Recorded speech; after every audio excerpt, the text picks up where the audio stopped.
How you doing, guys? One thing I was never aware of when I first started studying with Jehovah's Witnesses, I believed Jehovah's Witnesses believed they had a license to be stalkers.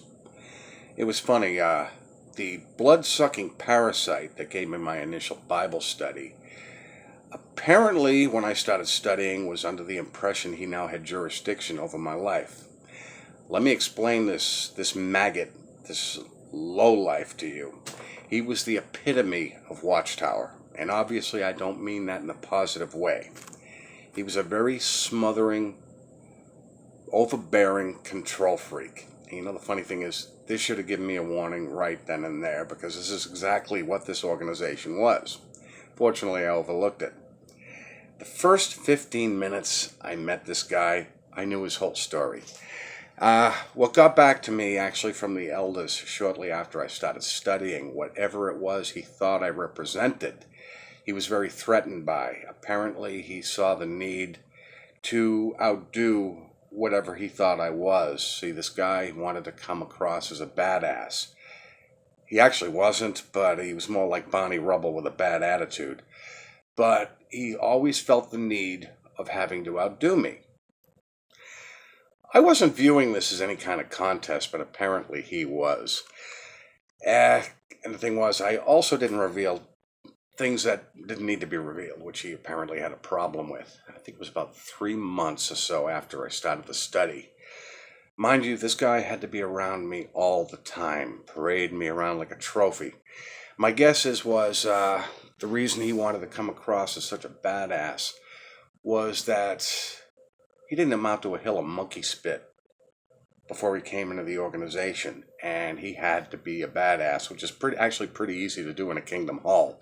He didn't realize we all used to just laugh at him, but he had something to prove constantly. Like I said, I didn't see this as a contest.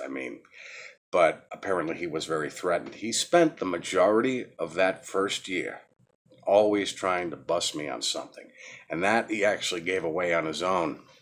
I had come home from work one day. Now, mind you, I've lived in the neighborhood for 16 or so years, so I knew the neighbors well for many, many years, and they pulled me aside and said, so-and-so stopped by your house today. And I says, well, he really had no reason to. He knew I was working, and I figured maybe he dropped something off on the door or something, which wasn't unheard of. And then they told me, no, he was there for quite a while, and we just kind of watched him. And I'm like, well, what was he doing? He says, well, he was walked around the house a couple of times and apparently trying to look in the windows, which the shades were down so he couldn't see in. I'm like, really? I wasn't too happy with that, but I'm going to give him a chance to explain that. So he actually gave himself away the next time I saw him. He asked me, he says, hey, did you ever smoke cigars? I'm like, yeah, why? That was kind of a strange question to ask. And he said, well, no reason, just thought I'd ask. Yeah, just out of the clear blue, you'd think you'd ask that. Yeah, that's something I ask people all the time. It didn't dawn on me. One day I was doing housework, and I came across an old pack of cigars and threw them out. I'm like, that son of a bitch. He's going through my trash. How invasive is that? That in itself gave me the opening. So I says, look, I don't know why you were at my house the other day, but what were you looking for? Why were you skulking around the house? Well, first he denied it, and I asked him again. I says, no, you were seen. What were you doing sneaking around my house? Well, apparently I used the word sneaking, kind of ticked him off. Too bad. And he says, in this organization, we don't keep secrets. And I'm like, well, that's all fine and well, but what were you doing there? What were you looking for? And again, he says, why, are you trying to hide something? I says, no. I'm asking you why you were sneaking around my house. After I asked him a few times, he changed his tune, and he says, well, I got there. I thought there might have been a problem. And I'm like, okay, I wasn't home. Could you explain what this problem was? He says, well, when I was walking up to your door, your dog was barking. Okay, genius, scholar, you very intelligent person. The dog was probably barking at your ass, sneaking around my house. Well, he kind of evaded the whole thing. This is when I found out Jehovah's Witnesses will not give you a straight answer about anything. So I told him flat out, this is, from here on in, when I'm not home, don't go there. And even when I am home, don't go there. I mean, call me from now on before you come by. Of course, he never did, and he got a little PO'd about that. And I said, how would you like it if I snuck around your house trying to look in the windows? I don't think he'd like it at all. Well, this is the way the study went for this entire year. I'll go on to some of his other antics in another video, but shortly after I was baptized, I kind of got some distance from him. He was the first one who actually tried to stop my baptism. I guess he figured as long as I wasn't baptized, he'd have that much over on me. He just was that threatened by me. Okay, that's fine. Well, after I'm baptized, fine and dandy. And I already told you what I did my last night out in field service. That was him I was with that night. And I dropped that one bomb on him. Well, apparently 2015, I believe, was the regional convention, along with that ridiculous bunker video, was when they were expanding the shunning to not just disfellowship, but also the faders.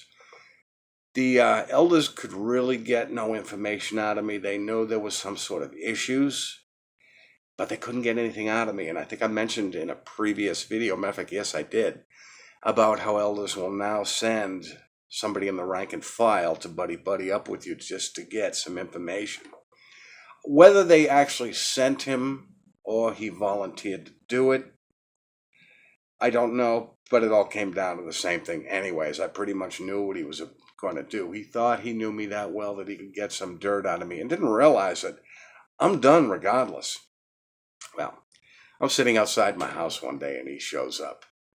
Well, he starts some nitpicky BS right off the bat. And mind you, at this time, I had not seen the inside of the Kingdom Hall for about 6 or 7 months at this point, and really had no interest in it. As far as I was concerned, I was done.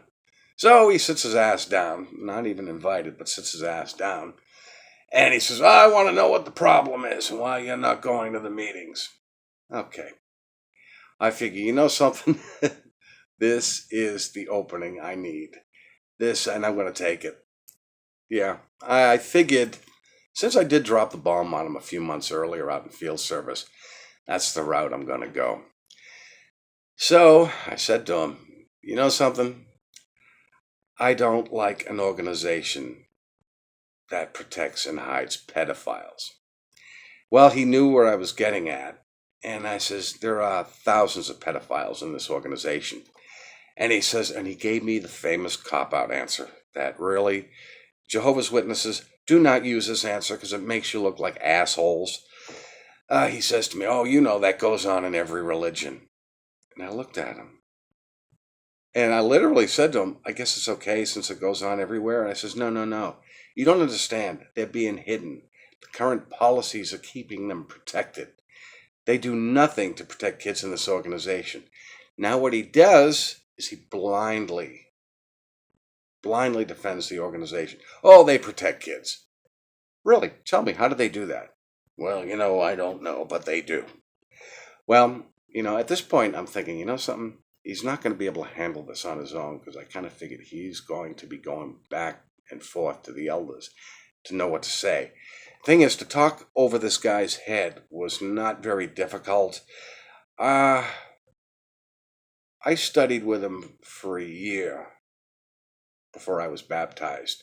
And to be honest with you, he didn't learn much.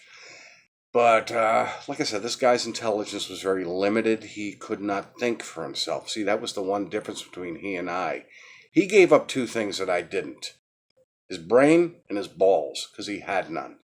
But I will go on to the rest of that and the stalking that happened afterwards in my next video. I do want to thank my subscribers, especially the newer ones that just jumped on board over the last few days. And I'd really appreciate your comments, guys. If anyone has had any similar circumstances with anybody literally harassing them in the organization for information. Okay, guys, you guys have a good day, and I will talk to you later.